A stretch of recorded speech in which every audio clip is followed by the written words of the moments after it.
where it came from, who developed it, where did it start? And it started in Egypt, or Kemet and Sufis, and it went through Rome, and it came into the Jesuits as well as modern times. And so when we look at Gurdjieff and all of the inputs that's been done with the Enneagram, we now use it in a modern, really simplistic way, where we're using the Enneagram to discuss our zodiac, perhaps, or our planetary alignments, or perhaps as it boils down to our personality and behavior traits.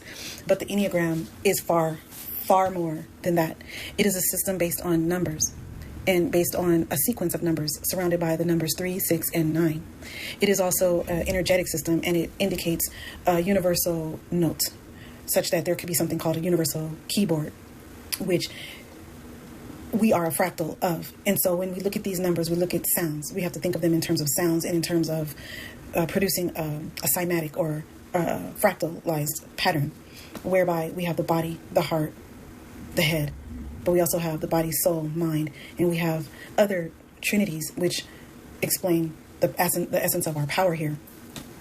And so why is it important then? It's important to start where we start. We can start where we are by looking at the Enneagram based on our personality type. No problem with that. Aries, Virgo, Libra, Leo, or you can go deep. And then as you start there, then you start adding layers and go deeper and deeper and deeper. Studying the Enneagram can be a lifelong work. And it has been for several people. This is I have captions in this video from numerous works that people have devoted their entire lives to this study, because it is essentially a study of everything. Like I tell people I know, you can discover the secrets of the universe eating a slice of toast, or doing yoga, or studying numbers, or studying religion, any religion.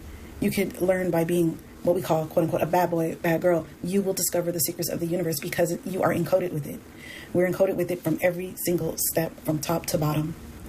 And so when we think about the Enneagram, we must venture out further and think about numbers, color, sound, shape, the body, food, the entire patterning of the solar system. And so if we consider it this way, we begin with the basics, the most modern, most watered down, the least minerals, the Enneagram of personality. And from there, we're at the ego. We work our way towards the center of ourselves as we continue to study. And once you begin this, you will figure out so much.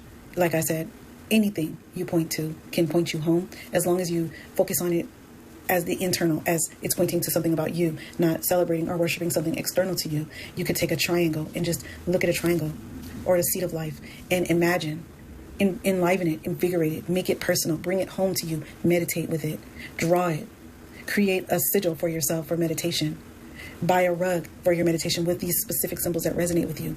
And you will begin to unlock the magic in the world, the word magic, which became known in symbols to the occult.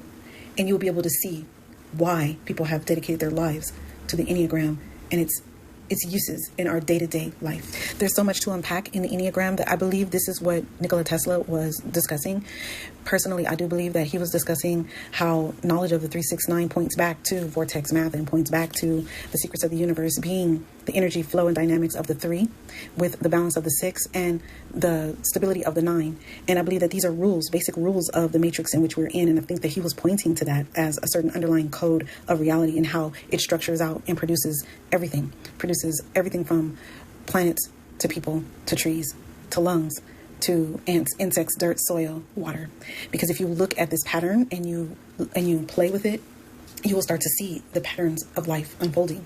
And if we attribute that to a sound, then we know how cymatics works. So this is why studying the Enneagram for a lifetime can be consuming for some and liberating for others of us.